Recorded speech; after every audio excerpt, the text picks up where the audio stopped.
Mga kabayan, kamusta po tayong araw na to? Naway nasa mabuti tayong kalagayan lahat.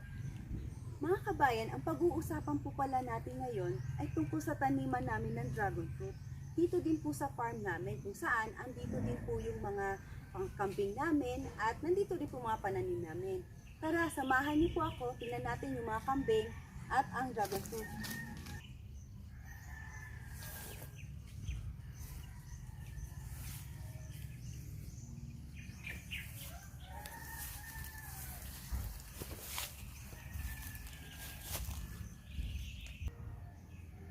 Mga kabayan, nandito na po tayo sa taniman namin ng dragon fruit. Tingnan niyo po ang paligid.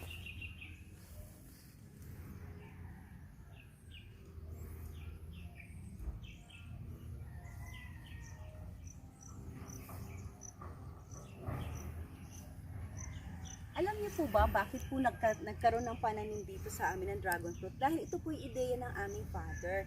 Last year po, November 2019, nag-iisip-isip po siya kung ano pong prutas ang pwede niyang itanim dito na bibigyan siya ng bunga in a 1 year time.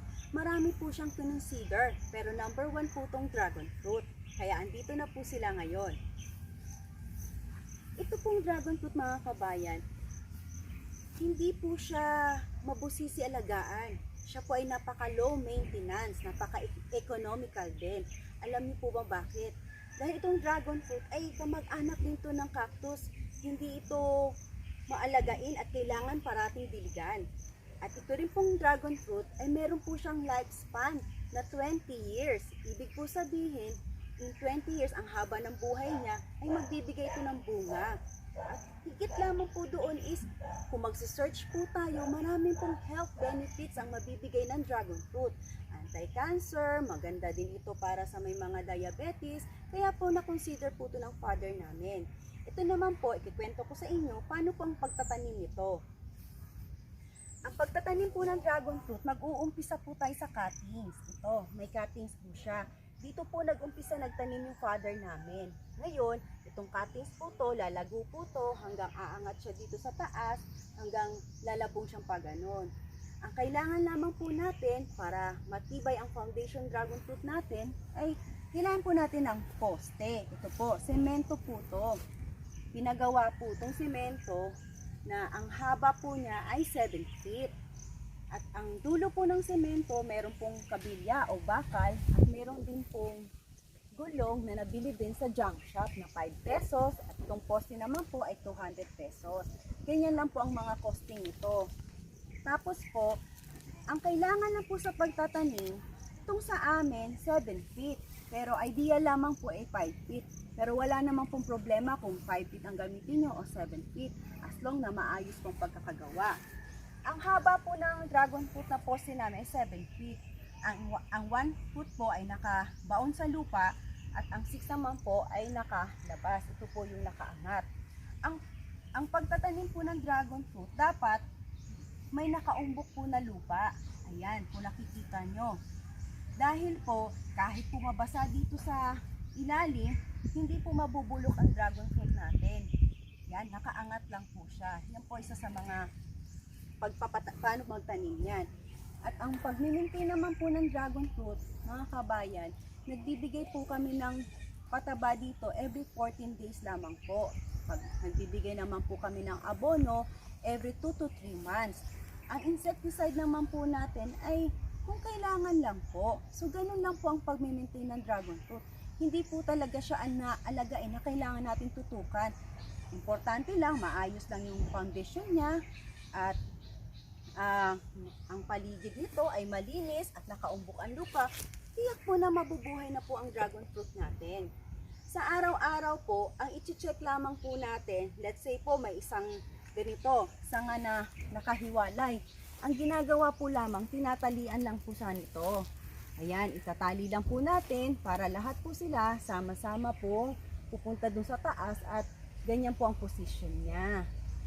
Ang dragon fruit po mga kabayan, ay ine-expect po natin na magbunga sila ng in 1 year time. Pero ito pong dragon fruit namin, as experience po, as early as 8 months, nagbunga na po siya. Actually, 3 days ago, nag-harvest yung father namin. Marami po silang nakuha. Kaya di pa po nakakatuwa. At saka po ito pong dragon fruit, sa pagdidilig naman po, hindi po kailangan dilig ng dilig. Sabi ko nga sa inyo, pamilya to ng cactus. Sa amin po dito, as practice, every 2 weeks, 2 beses lang po kami nagdidilig. Pero katulad po nito, maulan, pwede na po hindi tayo magdilig. Di ba po mainam at hindi po matrabaho? Tara po, tingnan po din natin yung mga bunga. May bunga po doon. Ayan po mga kabayan, ito po yung bunga ng dragon fruit namin. Kung makikita nyo po, hindi pa siya ganun kalabong, pero nagbibigay na siya ng bunga. Ang klase po ng dragon fruit namin mga kabayan is red dragon fruit. Meron po kasing white, pero itong sa amin red.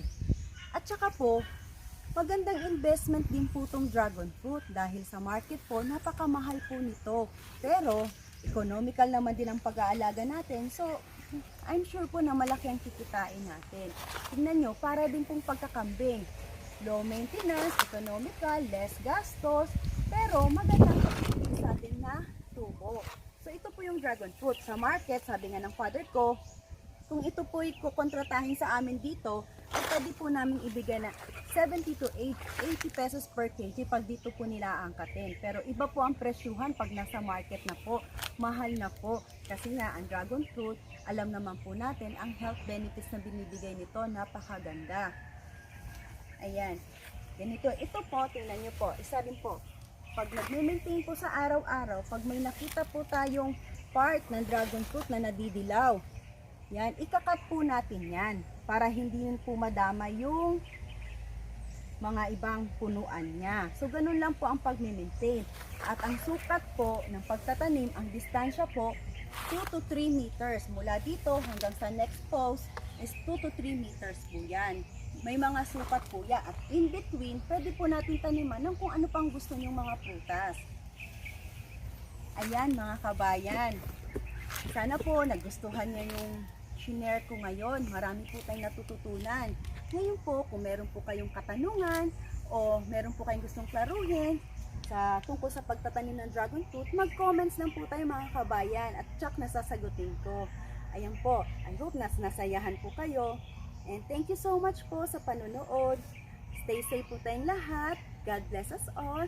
And please don't forget to like, subscribe, and share. Thank you so much.